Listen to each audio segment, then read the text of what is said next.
In my earlier videos, I have discussed what constitutes effective writing and how to make your writing effective. Well, in my earlier video, I have also discussed the opportunities and the market that's available for freelance journalism. Well, in this video, I will explain to you the various steps or stages in the writing process, especially for the beginners who really want to write something. So the writing process begins with brainstorming. So you have to think a lot. And what exactly do you think? So the moment you identify a particular area on which you want to speak, you think a lot about that. So how far this topic will be relevant to the readers whom I am addressing to, how far this topic will appeal to the publication for which I want to contribute. So how far this topic is saleable also, if you really want to do a freelancing for some payment. So you'll have to sell this piece to several publications. Unless they agree, your effort goes waste. So you will have to think on that particular topic. Is it possible for me to get proper information on this? So can I really postulate something? Can I logically organize my information on that? How much I know about it? How much has been already written on that particular topic? So can I identify something new angle in it? So all this constitutes the brainstorming on a particular topic, because especially when you want to write a topic, it has to be specific, it has to be topical, it has to be relevant to the reader whom you are actually addressing, and also relevant to the publication. So once you do this kind of a brainstorming, then you will fine tune your topic. You will exactly come to the understanding of what you want to write. I'll give you one example. I have written a piece on GST compensation. There's a big debate going on in political circles on should center pay the GST compensation to states. Government of India said that it has no responsibility to do so. States have been making a lot of noise on this. So there are a lot of things written on this. So I want to write again on this particular topic. I am giving a link in the description to my article published in my own website, nageshwar.com. So the topic is what's GST compensation all about. So I have thought about it. There are many aspects which have already been attended to, which have already been attempted on GST compensation. There are articles defending the government of India's position. There are articles defending the state government's position. There are articles, stories which talk about the crisis as such, why this kind of an issue has come between the center and the states. So what is the background to this GST compensation debate all about? So once I thought about it in detail, once I have done the brainstorming, I have come to a conclusion that I will write a comprehensive piece on what GST compensation all about. So this brainstorming helps me to identify the issues, to identify the context or angle which I want to project. So all this comes under the brainstorming session. Or should I write on something else, if not on GST? Sometimes what happens is we start thinking about a particular topic, and after the brainstorming we feel that we are not comfortable with the topic and we leave the topic also. There are many instances where I have myself thought about the topic and subsequently gave it up and went on to write something else. So that is an advantage of brainstorming the session. I'll think about the possible sources. I'll think about the possible arguments that can be made. I'll think about the possible individuals whom I can contact for clarification or guidance. So all this form part of the brainstorming on a particular topic. Sometimes you begin, but after the brainstorming, you realize that you cannot write on this topic or you do not wish to write on this topic. So once the brainstorming is done and you have some idea of what you want to write, so I have now come to a conclusion that I will write on the entire controversy surrounding the GST. So it will be a comprehensive piece on the entire row over the GST. So that is something which I have concluded after brainstorming on it. Then the second stage refers to preparation. So you start collecting material on this topic, start reading a lot of articles on it, and if you really have some doubts, you try to get them clarified. Sometimes you will have a lot of questions on this particular topic. So one, in a preparatory stage, ask yourself all the possible questions. So if you go on asking all the possible questions on the topic, obviously collecting information becomes very easy. So what are the sources on that? How many articles I can possibly read on that, on the GST compensation? Should I read the articles published in a newspapers or magazines or specialized journals or specialized pages, or should I have to read the articles written by experts for common readers or experts for experts only? So once you come across all this, you start collecting a lot of information. I have read articles written by Vijay Kelkar, one of the prominent tax expert. I have read the article written by Anant Nageshwaran, the chief member of the Economic Advisory Council of the Prime Minister. I have read the Finance Minister's statement in the GST Council. I have read the Thomas Azak, the Kerala Finance Minister's article, and Professor Prabhat Patnaik's article. So started reading so many articles on this entire debate over GST compensation. Well, some have argued in favor of the central government stand. Some of them argued in favor of the state government stand. So once you read all these articles, you will arrive at your own point of argument. You will arrive at your own understanding of the subject. After I have read so many articles, I have gone back to the entire implementation of GST. What is the crisis? What has led to this kind of a debate? What did Arun Jaitley speak on this? So I have even read the GST Council deliberations, minutes of the GST Council, all the news reports that were published on the deliberations in the GST Council prior to the constitutional amendment and prior to the enactment of the GST Act. And finally, I have gone through the GST Compensation for States Act also. So that Act actually talks about the modalities of the payment of GST compensation. So once I did this preparation, I come to a conclusion, because when you write something, it's not just reporting.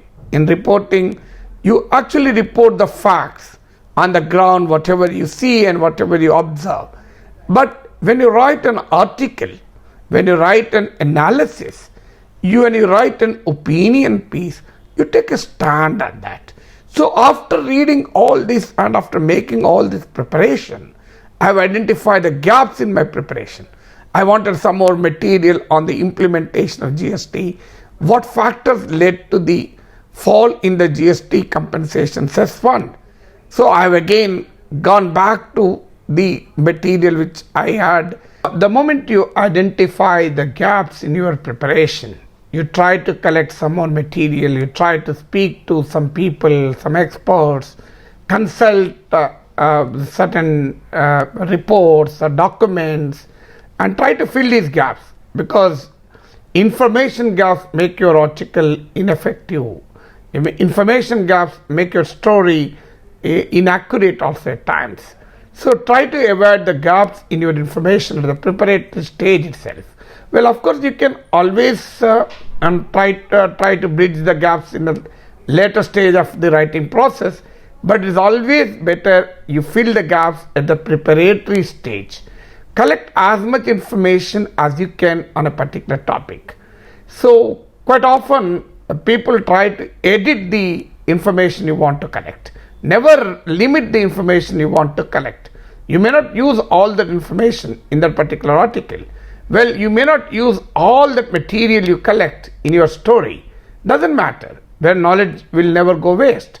The same information will be useful at some other point of time. The moment you acquire knowledge, the moment you acquire information, it benefits you somewhere or other. So never try to limit yourself when you're actually. So never limit collection. Never limit yourself while collecting the information, because you really do not know when will you really require this information. As I told you, preparation will never go waste. The knowledge will never go waste. You can use that information sometime later too.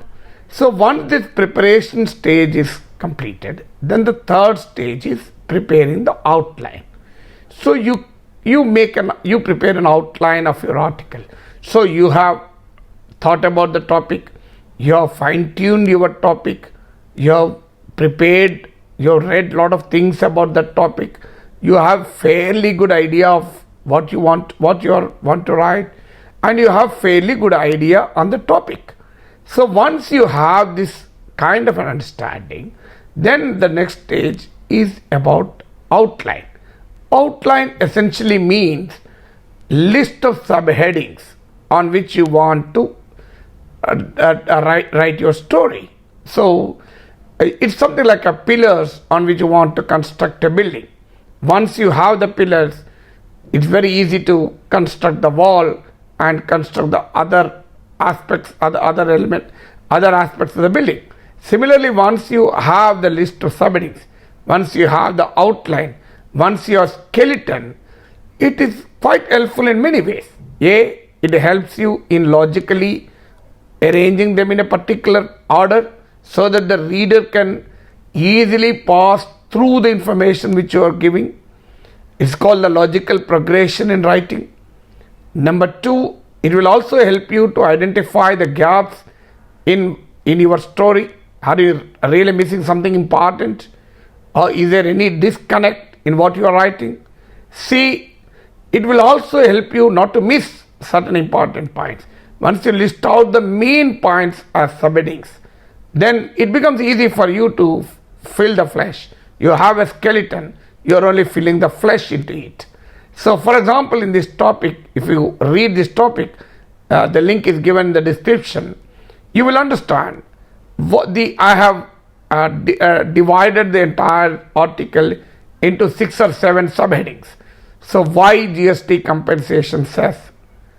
What led to the fall in the GST compensation cess fund? What led to the shortfall in the GST compensation fund? Then I have talked about the act of God, the argument of the government of India, the 2 options which the government of India has given to the states, and up to here the points which I have been referring to are essentially the facts. Why GST compensation, how the GST compensation fund is, the collections in the GST compensation fund are fallen short of the actual requirement. So what is the argument of the government of India, and what are the options given by the government of India? All these 4 elements of the article are essentially the facts. Then the next element, I am critically commenting on the central government's argument. Here I can take stand in defense of the central government argument, or I can take a stand opposed to it, or I can perhaps discuss the merits and demerits in the government of India's stand.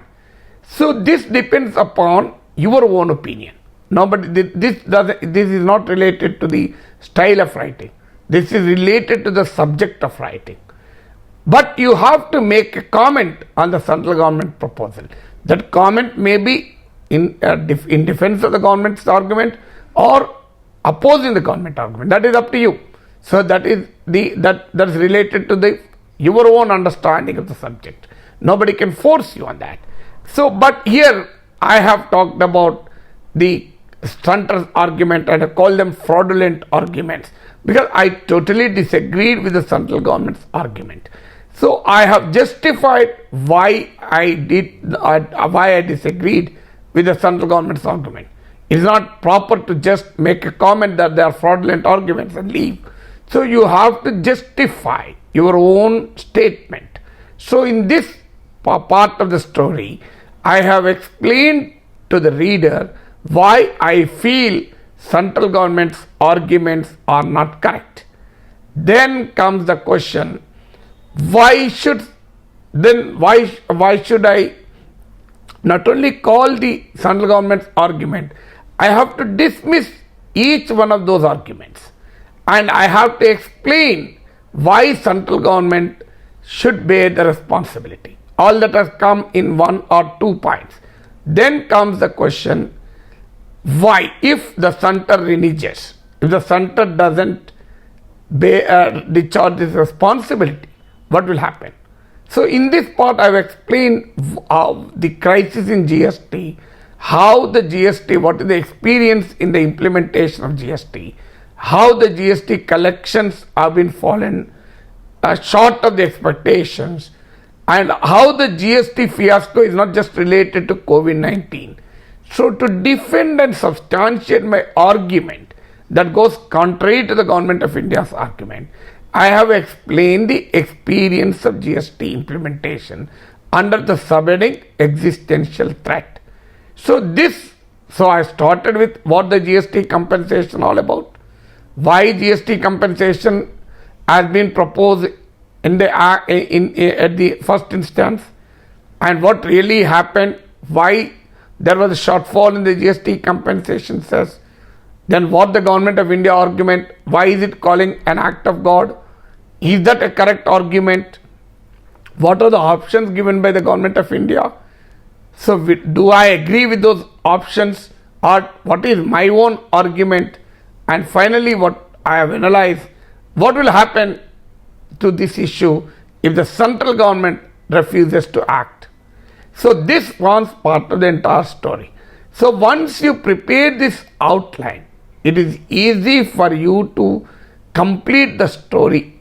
As I already told you, there are many advantages in preparing this outline. So the question comes, sir, should I prepare this outline in writing? Is it a mandatory step? Not at all. In fact, nothing is mandatory. You need not even brainstorm. You need not even prepare. Sometimes you know about the topic also, especially when you are commenting. Sometimes you may not even required to do the research also, because you have an understanding. Assuming that I am writing something on the political development, well, I don't need to do a lot of research on that because I already read a lot about it. I have an understanding of the particular development, so I can simply write about it. So it is not always necessary to pass through each phase in a very scientific, in a very systematic manner. But it is very important for a beginner to understand these stages in the writing process. Once you are experienced, you will obviously do this, but without even knowing that you are actually doing phase stage wise. Without even knowing, you will do it. You can just observe your mother cooking. She won't cook step by step as explained in a TV program or in a YouTube video about cooking, but she will certainly follow those steps. She will also follow the steps, but she may not follow it in a theoretical manner. She may follow it in her own style. So all those steps may be part of her routine. So once you become an experienced journalist, these stages in the writing process form part of your routine. You will not even notice. You will not even make a special effort to do this. But it's always advisable if you just think an outline.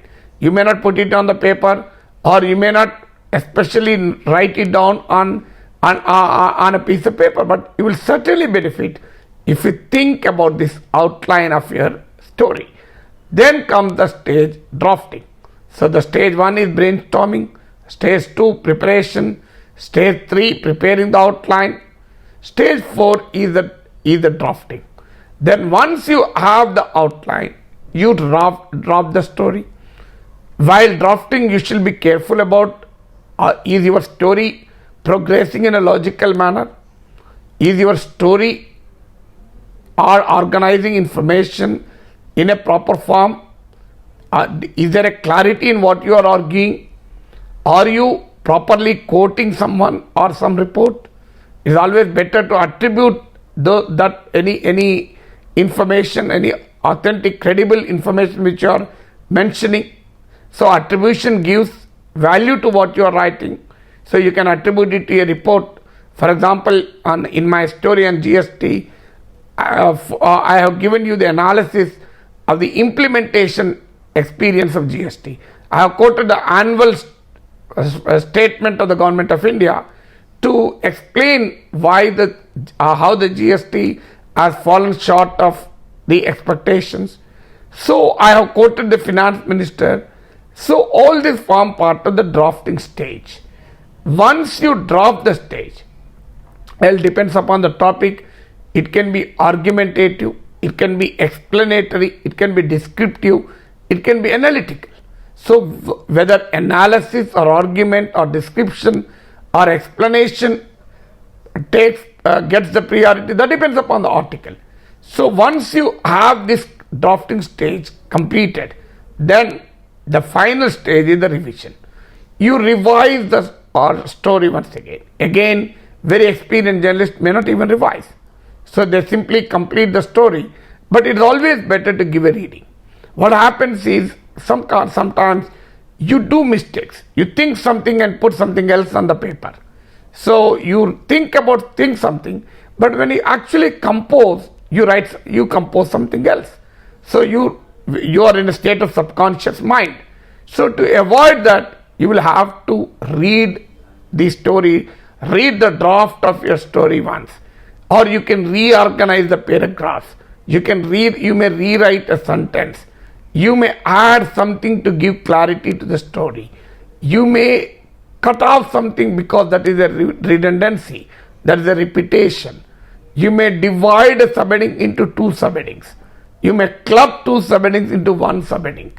So all this can be done either at the drafting stage or at the revising stage also. You check whether the facts are correct or not. You reassure yourself that what you are writing is correct. You will verify it, whether am I quoting the right person, right source also. You may, at least sometimes there are even the word limit for what you write also. Especially when I was writing editorials, there's a word limit. If I write 600 word editorial, my desk in charge will not accept it. So I have to cut down it to 520, 530 words. So which 70 words should I cut down? Normally at the drafting stage I won't do it because that will divert my attention. That will unnecessarily adversely affect my flow of writing. So normally I go on writing, and if I really think it's lengthy, I will chop off something which is little bit less important, or even sometimes I may rewrite the whole thing to convey the same meaning. So I will check all these aspects in the revision stage before I file the story for publication. I will update the story also sometimes, because once you write something, suddenly, suppose on the GST compensation, suddenly Government of India clarifies something.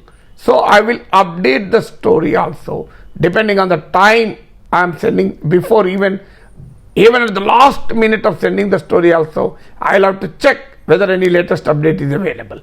So these are the 5 stages of the writing process: brainstorming, preparation, outline, drawing the outline, drafting, and the revision. These 5 stages form part of the writing process. Depending on your experience, You pass through these phases whether as a part of routine or as a systematic method.